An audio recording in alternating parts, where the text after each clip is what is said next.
Alors, pour cette question, on vous demande donc de transformer les deux fractions suivantes sous forme décimale. Alors, je vais peut-être commencer avec moins 727 douzièmes, où je vois que moins 727 douzièmes est irréductible, donc je ne peux pas simplifier le numérateur et le dénominateur. On n'oublie pas donc de travailler toujours avec les fractions les plus réduites possibles, donc des fractions irréductibles. Alors, comment procéder? Ici, ce qu'on peut peut-être déjà faire, vu que le numérateur est plus grand que le dénominateur, c'est peut-être déjà sortir un multiple du dénominateur dans mon numérateur.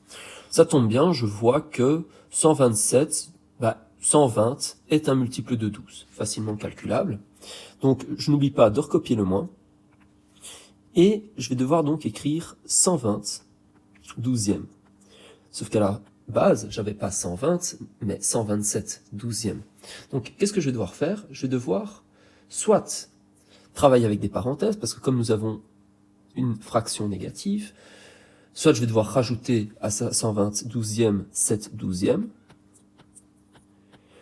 pour arriver donc à 127, soit, à ce moment-là, peut-être ne pas travailler avec ces parenthèses, mais faites attention, puisque à ce moment-là, je dois retirer 7 douzièmes en plus de 120 douzièmes, puisque je ne fais que descendre, puisque moins 127, c'est moins 120, moins 7. Donc j'écris ici rapidement que moins 120 est égal à, que moins 127 est égal à moins 120 moins 7. Je peux également dire que c'est moins 120, entre parenthèses, 120 plus 7.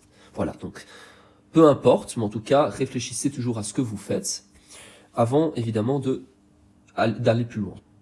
Puis je remarque en fait que ma décomposition, j'aurais pu encore la déconstruire. Puisque ici, donc je vais remettre mes parenthèses, 7 douzièmes, en réalité, c'est 6 douzièmes, et 6 douzièmes, c'est très facilement calculable, puisque c'est 0,5. 6 divisé par 12, c'est 1 divisé par 2, donc 0,5. Et je vais rajouter encore donc mon 1 douzième. Et de là, bon, je peux peut-être déjà calculer ce qui est calculable, c'est-à-dire 120 divisé par 12, ça fait 10, plus 6 divisé par 12, 0,5, plus, j'avais oublié le douzième, et 1 douzième. Alors, pour 1 douzième, ici, nous n'avons plus le choix, il va falloir donc travailler la division par, donc la division écrite. Alors, je vais dire que 1, et je vais rajouter donc plein de zéros, hop, on verra si j'en aurai besoin d'autant, divisé par 12. Et là, maintenant, je vais devoir donc réfléchir à ce que je fais. Puisque 12 ne rentre pas dans 1. Qu'est-ce que je vais devoir faire? Donc travailler avec 1,0, soit déjà travailler dans les dixièmes. Donc c'est-à-dire qu'ici, je peux déjà écrire 0, quelque chose, vu que je travaille déjà donc dans le rang des dixièmes. Donc ici, et je vais regarder 12, est-ce qu'il rentre dans 10? Toujours pas. Donc je vais regarder maintenant dans 100. Attention, je dis 100, mais c'est bien 1,00. Donc, on est déjà dans le rang des centièmes. Donc ici, hop, je vais déjà pouvoir écrire 0 dans le rang des dixièmes. Et puis je regarde. Je regarde puisque 12, combien de fois 12 rentre dans 1,0? Je vais compter, je vais en supprimer maintenant la virgule, qui perturbe, vu que de toute façon, je sais déjà que je travaille dans les centièmes. Eh bien, il va rentrer donc 8 fois. Puisque 8 fois 12, ça fait bien donc 96. Il me reste donc 4 centièmes. Je descends le 0, et je vais regarder donc si 12 il rentre dans 40. Oui, en effet, il va rentrer même 3 fois. Oula. Donc, vu qu'il rentre 3 fois, je l'indique. Ce qui va donc me faire moins 36, 4, et je descends de nouveau le 0, ce qui me donne de nouveau 40. Bon, on va le faire encore une fois, mais vous allez vite comprendre que 12, il rentre encore 3 fois dans 40, ce qui me fait moins 36. Ce qui me fait de nouveau 4, je descends le 0, etc., etc., etc. En fait, ici, vous remarquerez que, peu importe, 12 rentrera à chaque fois dans 40, ce qui me donnera moins, donc il rentrera 3 fois, donc 36, ce qui me donnera de nouveau 4, je redescends le 0, ce qui me donnera de nouveau 40, etc. Donc en fait, mon chiffre 3 va se répéter jusqu'à l'infini, donc la période ici sera 3. Ce qui me donne au final 0,08 et avec une période de 3. Qu'est-ce qu'il me reste à faire? Et bien maintenant, je vais pouvoir additionner mentalement tout ceci, ce qui me donne 10,583 jusqu'à l'infini, en n'oubliant pas évidemment le moins qui se trouvait devant. Donc, la réponse décimale de moins 127 douzièmes est égale à 10,58333333, etc.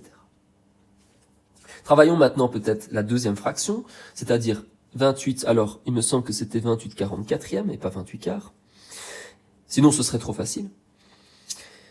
Et là, déjà, première bonne étape, peut-être travailler directement avec des fractions irréductibles.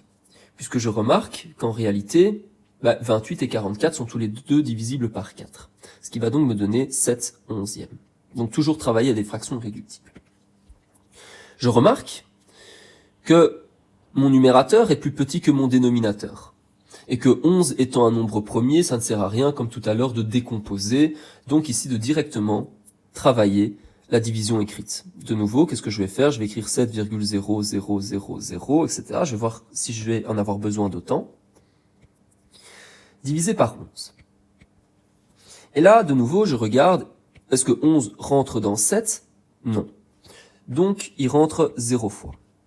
Je replace ma virgule, et maintenant je vais regarder dans 7,0, et mentalement, qu'est-ce que je vais faire? Je vais supprimer cette virgule, et je vais regarder dans 70. Il va rentrer donc 6 fois, ce qui va donc me donner moins 6, moins 66, ce qui va donc me donner ici, donc 70 moins 66, 4. Je redescends le 0, et je recontinue, puisque 11 va rentrer 3 fois dans 40, ce qui me donne donc moins 33, 7, je continue, 70, il va rentrer de nouveau 6 fois, ce qui va donc me donner moins 66, 4, etc. Et en final, vous remarquerez que à chaque fois, je me retrouve avec un 70, un 40, un 70, un 40. Je pourrais continuer, mais en réalité ici, cela indique que mon nombre, la réponse décimale sera illimitée périodique, ou la période, ici, est 63. Donc, la réponse décimale de cette fraction est donc 0,63, dont en tout cas, est un nombre illimité périodique, où la période est 63. Et voilà, vous avez donc répondu à la question.